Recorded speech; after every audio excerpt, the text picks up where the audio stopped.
Zee 24 तास एक पाऊल पुढे। धोनीची कॅप्टनशिप फ्लॉप होत असली तरी टीमच्या ढासळत्या फॉर्मला बॅट्समनही जबाबदार आहेत। चेन्नई पाठोपाठ कोलकात्यामध्येही मैदानात ढेर झाले। And that'll be it. Short.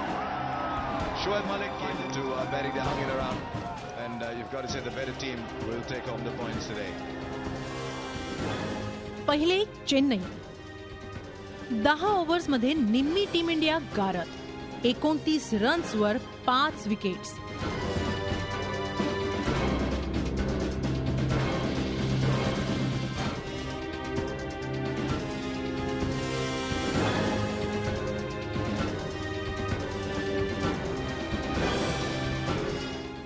आता कोलकाता 26 ओव्हर्समध्ये निम्मी टीम गारद, 95 रन्सवर 5 विकेट्स। टॉप ऑर्डरचा डब्बा गुल। Junaid Khan gets the wicket. The finger has gone up and Kohli is walking.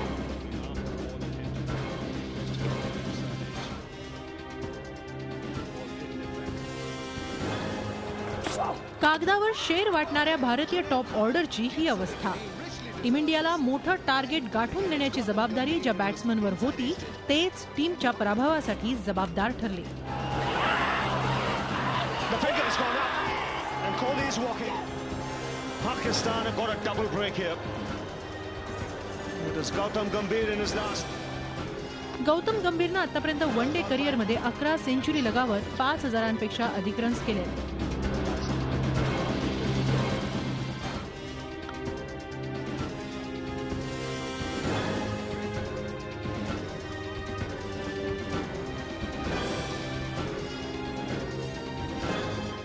Gautam गंभीर 11 रन्सवर आउट। मात्र कोलकात्यात तो केवळ 11 रन्सच करू शकला।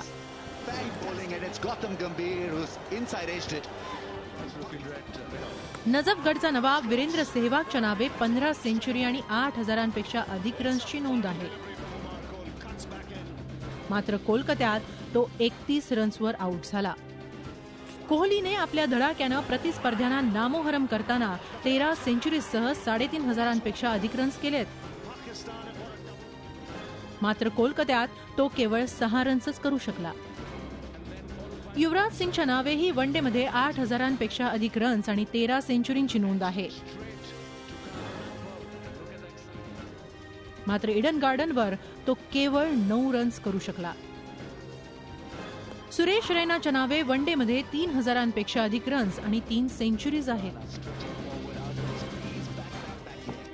मात्र कोलकात्यात तो केवळ 18 रन्सचंच योगदान देऊ शकला। ओपनिंग जोडीनं भारताला शतकी ओपनिंग करून दिल्याला बराच काळ लुटून गेलाय। टॉप ऑर्डरनं भारताला विजय मिळवून दिल्यालाही बराच काळ झालाय। चेन्नई वनडेत केवळ 10 ओव्हरमध्ये अर्धी टीम पॅव्हिलियनमध्ये परतल्यानंतर कॅप्टन धोनीनं पिचला दोषी ठरवलं होतं।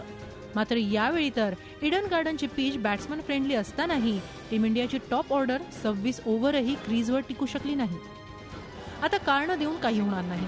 भारताला विजय मिळवायचा असेल तर टीममध्ये बदल होणं आवश्यक आहे। झी 24 ताससाठी ब्युरो रिपोर्ट, मुंबई। झी 24 तास एक पाऊल पुढे।